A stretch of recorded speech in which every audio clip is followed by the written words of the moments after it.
Bismillahirrahmanirrahim. Assalamualaikum warahmatullahi wabarakatuh. Alhamdulillah wa syukurillah haula wala quwata illa billahil aliyyil azim. Hamdan katsiran thayyiban mubarakan fi.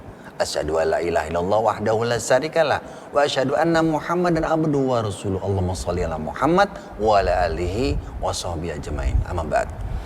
Saudaraku yang dirahmati oleh Allah Subhanahu wa taala. Alhamdulillah kita sudah berada di bulan Ramadan 1443 Hijriah yang bulan penuh dengan maghfirah. Saudaraku, ada 8 perkara yang membatalkan puasa.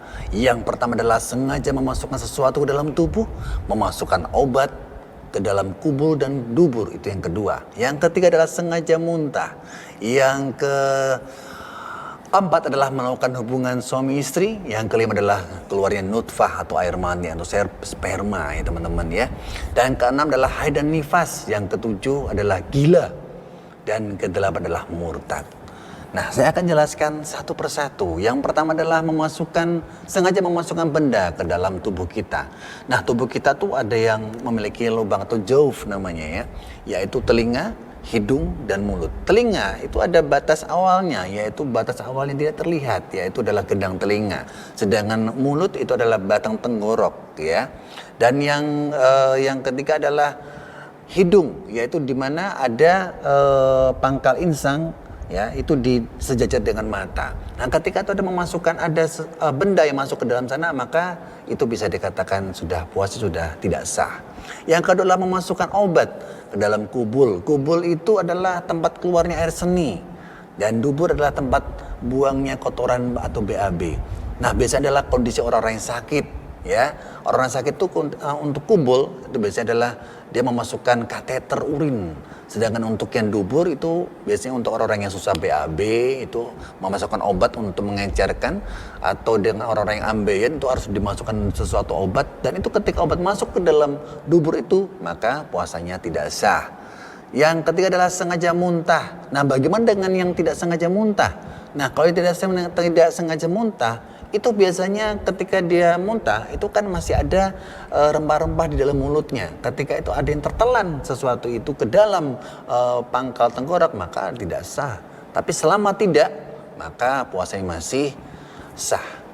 Nah, bagaimana dengan hubungan suami istri? Tentu kalau hubungan suami istri ini tidak sah, karena di bulan puasa haram hukumnya walaupun dia halal sebagai suami istri, karena dilakukan di siang hari ya, sebelum buka puasa. Nah, ini untuk yang berhubungan suami istri di saat siang hari, maka hukumnya adalah denda. Ya, denda untuk memberikan makanan kepada 60 fakir miskin. Nah, untuk yang keluar air mani, itu karena dia bersentuhan kulit atau dia bermasturbasi, itu pun dia akan secara langsung itu adalah batal puasanya. Bagaimana dengan mandi basah ya? Kalau mandi basah ini adalah sesuatu yang tidak sengaja kan? Nah, tapi supaya dia tetap puasanya bisa berjalan, dia harus segera mandi junub atau mandi besar. Dan haid dan nifas jelas hukumnya. Memang dia tidak diperbolehkan untuk sholat, mengaji, maupun berpuasa. Dan bagaimana dengan orang gila? Orang gila ini memang tidak diwajibkan ya, karena orang gila ini tidak mengenal apapun. Jadi memang tidak diwajibkan untuk berpuasa. Dan yang kedelapan adalah murtad. Jelas kalau murtad ini dia sudah keluar dari agama Islam. Dan orang-orang yang diwajibkan untuk berpuasa adalah orang-orang yang beriman dan bertakwa kepada Allah.